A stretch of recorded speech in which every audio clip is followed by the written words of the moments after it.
नमस्कार दोस्तों, मैं हूं आपका दोस्त रोहिताश यादव।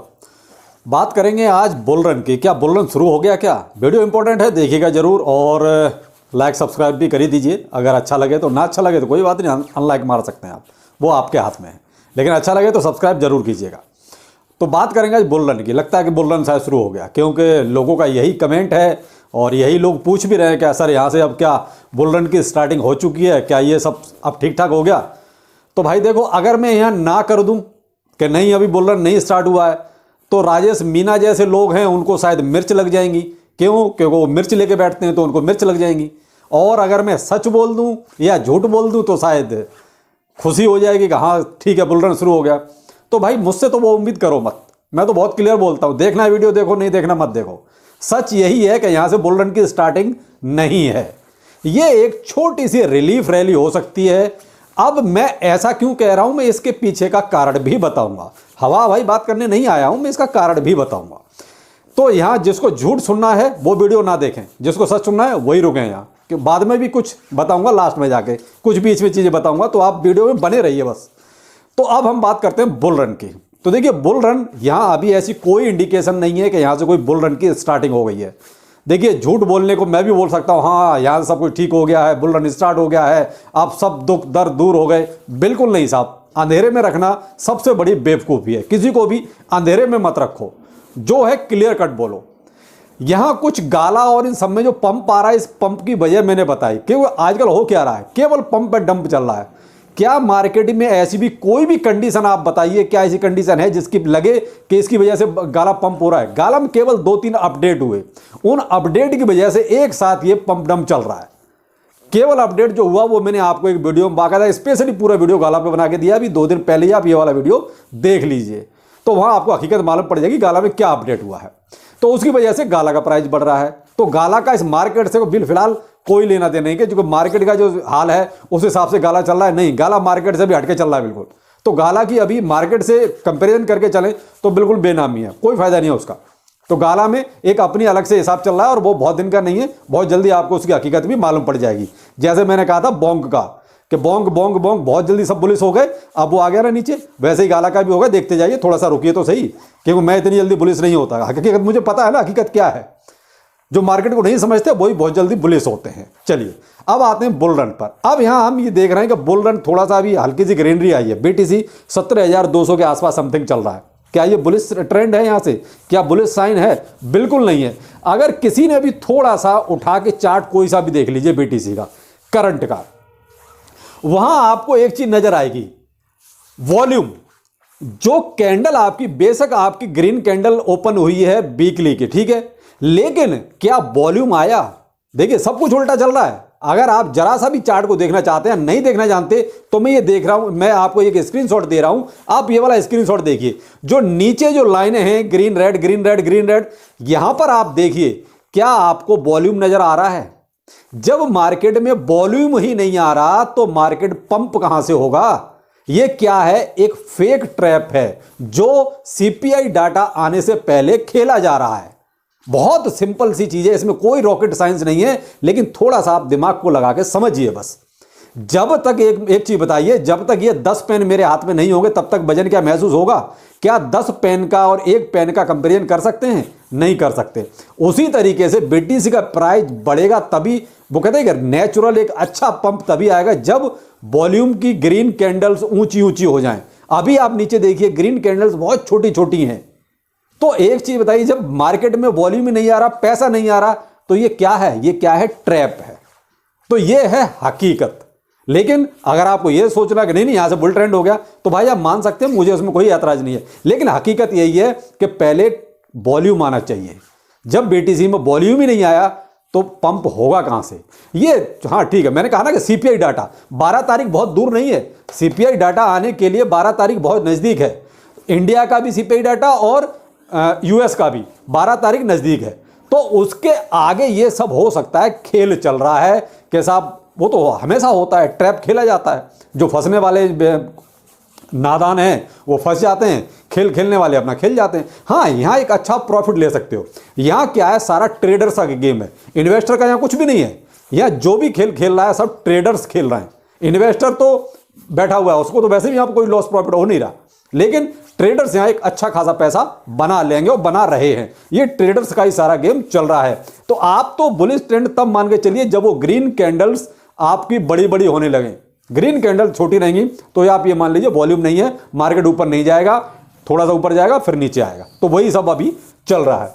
अब यहां अगर सीपीआई डाटा 12 तारीख को मान लीजिए 7 से नीचे आता है, भाई 7 पॉइंट बनता है पीछे, अगर ये 7 से नीचे आता है तो एक आपको रिलीफ रैली जो ये है ना थोड़ी सी और ऊपर तक दिखाई दे सकती है। मे भी 18,000 हो सकता है 19,500 तक चला जाए, लेकिन सीपीआई डाटा के ऊपर डिपेंड करता है, वो 7 से नीचे आना चाहिए। अब वो कितना आता है वो 12 तारीख को पता चलेगा, उसके बाद ही मार्केट की अगली चाल पता चलेगी, क्या ये ऊपर जाएगा या 12 तारीख को फिर से नीचे आ जाएगा। तो आप 12 तारीख का इंतजार कीजिए। अब जो कुछ कॉइन्स में, अल्ट कॉइन्स में अभी आप देख रहे हैं हल्का सा पंप सा है, हल्की सी ग्रीनरी आई हुई है, गाला टाइप के। इनमें केवल या तो उनके अपने पर्सनल अपडेट हैं या वो मेटावर्स या वेब 3 के कहीं ना कहीं कॉइन है। क्यों मेटावर्स में इसलिए बोल रहा हूं क्योंकि अभी बहुत से बैंकों ने ये घोषणा की है कि हम मेटावर्स का यूज करेंगे। तो जब मेटावर्स का यूज करेंगे, बहुत सी म्यूजिक कंपनियां मेटावर्स में आ रही हैं अभी, तो इस वजह से एक साथ इनमें एक ये थोड़ी सी गुड न्यूज आ गई, तो उस वजह से उनमें पंप आ गया है। तो उसकी हकीकत ये है। तो अब मैंने आपको जो पंप कॉइन कर रहे हैं उनकी हकीकत बता दी, और ये जो मिनी बुल रन टाइप का जो आप लोग कह रहे हैं उसकी हकीकत बता दी। अगर ये मिनी बुल रन तब अच्छा रखता जब हमारी वॉल्यूम वाली कैंडल्स ग्रीन वो भी बड़ी बड़ी होती, वो तो बहुत घटती जा रही है, नीचे को जा रही है, उधर कैंडल आपकी ग्रीन हो रही है। तो ये क्या है, ट्रैप। इस टाइप का ये ट्रैप होता है। तो आप शायद अच्छी तरह आप समझ गए होंगे, ठीक है। अगर यहां आपको देखिए कमाना है तो आप स्टॉप लॉस का यूज करके चलें, तो आप एक अच्छा कमा लेंगे, क्योंकि यहाँ ट्रेडर्स का ही गेम है, यहाँ इन्वेस्टर्स का तो कोई मतलब ही नहीं है। तो ये है साहब, ये जो हमारा अभी मिनी बुल्लन की जो बात चल रही थी उसकी सारी कहानी। अब आ जाते हैं इधर एक दूसरा क्वेश्चन सबसे ज्यादा जो पूछा जा रहा है वो कि सर बहुत ही सॉलिड और सेफ वो कॉइन बता दो। तो भाई आप क्रिप्टो करेंसी में हो, पहली बात तो ये सुन लो, क्रिप्टो करेंसी में हो, मीना जी सुनो ध्यान से। पहली बात तो ये कि आप क्रिप्टो करेंसी में हो, सबसे पहले तो ये यानी कि आप आग के गोले पे खड़े हो। सीधी सी बात, बहुत क्लियर कट, आग के गोले पे खड़े हो, न मालूम आप कब जल जाओ आपको भी नहीं पता। आप आग के गोले पे खड़े हो लेकिन आपको भी नहीं पता कि आप जल कब जाओगे। तो सेफ एंड सुरक्षित क्रिप्टो करेंसी में केवल मेरे हिसाब से, मेरा ओपिनियन है, बीटीसी, इथेरियम और बीएनबी 100% सेफ हैं। बीएनबी को मैंने इसलिए शामिल कर दिया है, बीएनबी इसलिए क्योंकि भाई बाइनेंस का कॉइन है और बाइनेंस अब बहुत आगे निकल चुका है, बाइनेंस क्रिप्टो करेंसी का बादशाह बन चुका है। तो आप एक चीज बताइए, बाइनेंस ये बीएनबी अब कहीं नहीं जाएगा, बाइनेंस खत्म नहीं हो सकता। ये तो तभी हो सकता है जब पूरी दुनिया से क्रिप्टो करेंसी को बैन कर दिया जाए, तब तो फिर ये तीनों ही खत्म हो जाएंगे। तो बिल्कुल सेफ एंड सुरक्षित 100% गारंटी के साथ तो केवल भाई 3 ही कॉइन है मार्केट में, बीटीसी, इथेरियम और बीएनबी। इनका प्राइस कम और ज्यादा हो सकता है, ये मार्केट के हिसाब से है, कम और ज्यादा हो सकता है, लेकिन ये कहो कि ये रिटर्न नहीं देंगे, 100% आपको प्रॉफिट देंगे, लेकिन टाइम भी लगा सकते हैं और मार्केट के हिसाब से अप एंड डाउन प्राइस हो भी सकता है। पहला सवाल, ठीक है। सेफ एंड सुरक्षित आपको बताया जाए कि केवल मार्केट में 3 ही कॉइन है। अब आ जाते हैं दूसरी कैटेगरी। दूसरी कैटेगरी अल्ट कॉइन की है। वो ऐसी कॉइन है जो देखिए और भी एक आध ज्यादा हो सकता है, लेकिन मैं टॉप 100 की बात करता हूं केवल। तो टॉप 100 में से भी 3 आप ये निकाल दीजिए, यानी कि केवल 97 टोकन्स की मैं बात करता हूं जो टॉप पर हैं। उनमें भी किसी में 20% रिस्क है, किसी में 10%, किसी में 50%, किसी में 60%, लेकिन रिस्क है। आप ये भी ध्यान से रखिए, रिस्क है। यहां मैंने बताया कि रिस्क बिल्कुल नहीं है, केवल टाइम लगेगा, प्राइस ऊपर नीचे हो सकता है, लेकिन आपको प्रॉफिट मिलेगा।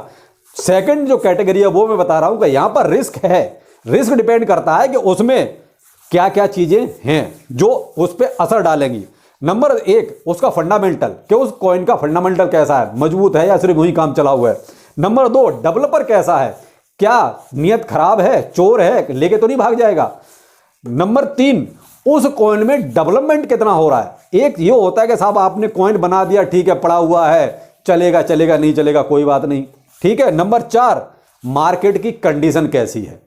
तो अब ये 4 कंडीशन आपको इंपैक्ट डालती है नंबर 2 की कैटेगरी पे, यानी कि 2 नंबर की कैटेगरी बता रहा हूं, इसमें रिस्क तो है, लेकिन किसी कॉइन पे 10% है, किसी पे 50% है, किसी पे 60% है, किसी पे 80% है, लेकिन यहाँ रिस्क है। रिस्क डिपेंड करता है कि ये चारों चीजें उस कॉइन में कैसी चल रही हैं, जो मैंने बताया, फंडामेंटल, डेवलपर, डेवलपमेंट और मार्केट की कंडीशन। अब मैंने यहां बताया कि हाँ रिस्क क्यों है।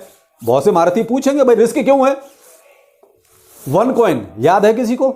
बहुत पहले कॉइन आया था और दबा के चला था, आज इसका नामो निशान नहीं है। क्यों भाई? क्यों? ये तो फंडामेंटल भी मजबूत था, इसके डेवलपर भी अच्छे थे, फिर क्यों नहीं चला? क्योंकि कहानी खत्म हो गई डेवलपर की, अचानक से नीयत खराब हो गई। सोल कॉइन, सोलाना, क्या खराब था इसमें? सब कुछ तो ठीक था, लेकिन एफटीएक्स के चक्कर में मारा गया। क्या करोगे? ऐसी कंडीशंस आ जाती हैं जहां आप चाह के भी कुछ नहीं कर सकते। लूना, किसने सोचा था कि ऐसा होगा कि 9000 से सीधा जीरो हो जाएगा? किसी ने सोचा था? ये तो फंडामेंटली बहुत मजबूत था, सब कुछ अच्छा था, डेवलपर भी अच्छे थे, डेवलपमेंट भी अच्छे हो रहे थे, फिर भी खत्म हो गई कहानी। क्यों हो गई? आप समझ सकते हो। वजीरेक्स अपने इंडिया वालों के लिए, क्यों? वजीरेक्स खराब था क्या? अच्छा खासा चल रहा था, लेकिन एक्सचेंज के साथ प्रॉब्लम आ गई, नीचे चला गया प्राइस। तो ये कुछ एग्जांपल दिए, ऐसे बहुत से एग्जांपल हैं, मैं नहीं देना चाहता।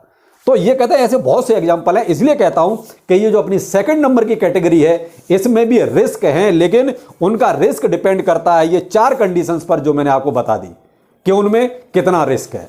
अब आते हैं तीसरी कैटेगरी जिसमें 100% का रिस्क है, यानी कि आपने 10 लगाया है तो आपका 10 का 10 जा सकता है, आज ही जा सकता है, 2 महीने बाद जा सकता है, 1 साल बाद जा सकता है।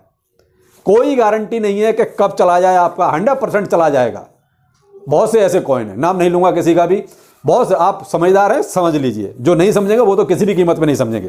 तो तीसरी कैटेगरी में वो कॉइन्स आते हैं जिनमें 100% रिस्क है, लेकिन अगर इनमें एक भी चल गया, वो कहते हैं लक बाई चांस, किस्मत आपकी अच्छी हो तो। यहां डेवलपर का कोई लेना देना नहीं है, न कॉइन का कोई लेना देना है, यहां लेना देना है आपकी किस्मत का। अगर इनमें से एक भी कॉइन चल गया तो आप करोड़पति भी निश्चित बन जाओगे, यह भी कंफर्म है। लेकिन यहां 100% का रिस्क है, आप ये मान लीजिए। तो अब आप यहां पूरा लब्बो लबाब ये निकला कि केवल ये 3 ही कॉइन ऐसे हैं जिनमें 100% सेफ्टी एंड सिक्योरिटी है, बाकी तो आपके सब रिस्की हैं। रिस्क सब में है, डिपेंड करता है कि उसमें 10% रिस्क है या 50% या 100%। तो शायद अब जो बार बार ये लोग पूछते हैं कि सर बिल्कुल सेफ एंड सुरक्षित कॉइन बता दिए, तो भाई मैंने आपको तीनों तरह की कंडीशन बहुत अच्छी तरीके से समझा दी है। अब आप कितना रिस्क ले सकते हैं ये आप अपनी जेब पर और अपने दिल से पूछिए, क्योंकि अगर आपको बिल्कुल सेफ सुरक्षित खेलना है तो इन 3 कॉइन्स में जाइए, ठीक है।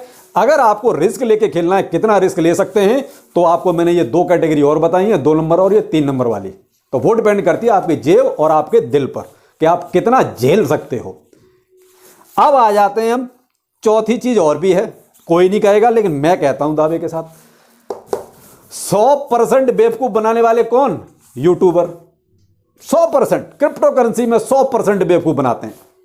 कोई नहीं कह सकता, कोई भी यूट्यूबर नहीं कह सकता। क्यों? सबको तो यार व्यू चाहिए, सबको सब्सक्राइबर चाहिए, मुझे नहीं चाहिए। कहता जरूर हूं लेकिन सच जरूर बोलूंगा। जिसको सच अच्छा लगे सुने, मेरे चैनल पे रहे, जिसको सच अच्छा ना लगे भाई जयराम जी की आप जा सकते हो। मैं बिल्कुल सच तो जरूर बोलूंगा, मुझे इस चीज की चिंता नहीं कि सब्सक्राइबर चला जाएगा या व्यू नहीं आएगा। अरे नहीं आए कोई बात नहीं, मेरे और भी काम है, ये अगर इसके भरोसे नहीं हूं। तो इसीलिए जिसको मेरी बात ना समझ में आए, ना पसंद आए, जयराम जी की भाई आप जा सकते हो। तो भाई 100% बेवकूफ कौन बनाते हैं? यूट्यूबर। घुमा घुमा के जलेबी, घुमा घुमा के जलेबी, इसमें इन्वेस्ट कर दो, उसमें इन्वेस्ट कर दो, ये कर दो, वो कर दो, पता खुद को भी कुछ नहीं है कि कौन सा कॉइन कब डूब जाएगा। तो भाई ये कुछ वो क्रिप्टो करेंसी की हकीकत है जो मैंने पूरी तरीके से आपको समझा दी है कि इन्वेस्टमेंट करना है तो पहले आप दिल और दिमाग और जेब को जरूर आप टटोल लीजिए, उसके बाद ही क्रिप्टो करेंसी में इन्वेस्ट कीजिए। वरना तो केवल आप ये 3 कॉइन पकड़ के चलो, बीटीसी, इथेरियम और बीएनबी, बस ये है सेफ एंड सुरक्षित। बाकी कोई भी सुरक्षित नहीं है, सब में रिस्क है, किसी में 10%, 20%, 50%, 100%। अब वो रिस्क आप कितना ले सकते हो वो आप डिसाइड कर लो, बस हो गया काम। तो ये कुछ चीज़ें वो हैं जो आपको बहुत अच्छी तरह समझ आनी चाहिए। जितनी जल्दी आप ये चीज़ें समझ लोगे उतना अच्छा रहेगा। और भाई एक रिक्वेस्ट और करूँगा, कमेंट सेक्शन में गंदे शब्द ना इस्तेमाल करें। बहुत क्लियर बोलता हूँ, जो चीज़ मैं नहीं करना चाहता वो मैंने अब करनी शुरू कर दी है। 150 लोगों को ब्लैक लिस्ट कर दिया और कचरे के डब्बे में डाल दिया है। तो कम से कम भाई अपनी इतनी इज्जत बना के रखो कि आप किसी के दिल में रह सको। वरना भाई यूट्यूब ने हमें भी एक हथियार दे रखा है कि जो गंदे शब्द इस्तेमाल करे ब्लैक लिस्ट करो, कचरे के डब्बे में डाल दो। तो मैंने 150 लोगों को कचरे के डब्बे में डाल दिया है, तो अब मेरी नज़र में वो कचरा हो गए। तो यार क्या इंसान हो तो इंसान बन के रहो ना, कचरे में क्यों रहना चाहते हो? तो भाई मैंने 150 लोगों को कचरे के डब्बे में डाल दिया। मीना जी आपको भी आज कचरे के डब्बे में डाल दिया। वैसे मैंने आपको बहुत मौका दिया, मैं मौका देता हूं, अभी तक मैंने ऐसा नहीं किया था, मैं बहुत मौका देता हूं और बहुत बार कह चुका हूं कि गालियां मत दो किसी को भी, मुझे ही नहीं किसी को भी मत दो। आपको नहीं पसंद, आप ज़्यादा होशियार हो तो यूट्यूब चैनल देखना छोड़ दो सभी के। क्यों आप देखते हो दूसरों के यूट्यूब चैनल गालियां देने के लिए? तो भाई यूट्यूब ने सब यूट्यूबरों को एक हथियार दे रखा है कि जो गालियां दे, अब्यूज शब्द इस्तेमाल करो, उसको ब्लैक लिस्ट करो और कचरे के डब्बे में डाल दो। तो भाई डिपेंड आप पर है कि आप कचरे के डब्बे में रहना चाहते हैं या किसी के दिल में। अब आप सोच लीजिए बाकी क्या करना है, वरना मैंने अब आपको कचरे के डब्बे में डालना शुरू कर दिया है जो केवल गंदे शब्द इस्तेमाल करते हैं या गालियां देते हैं। जो इज्जतदार हैं मोस्ट वेलकम, आपका स्वागत है। आप अपनी बात को तमीज से, इज्जत से रखिए ना भाई। बात को रखने के तरीके होते हैं, आप इज्जत से रखिए, तमीज से रखिए, आपका मोस्ट वेलकम, स्वागत है। लेकिन अगर आप गाली देंगे तो मेरे पास भी हथियार है, आपको ब्लैक लिस्ट करके कचरे के डब्बे में डालना शुरू कर दिया है। बाकी चलिए फिर मिलते हैं, नमस्कार।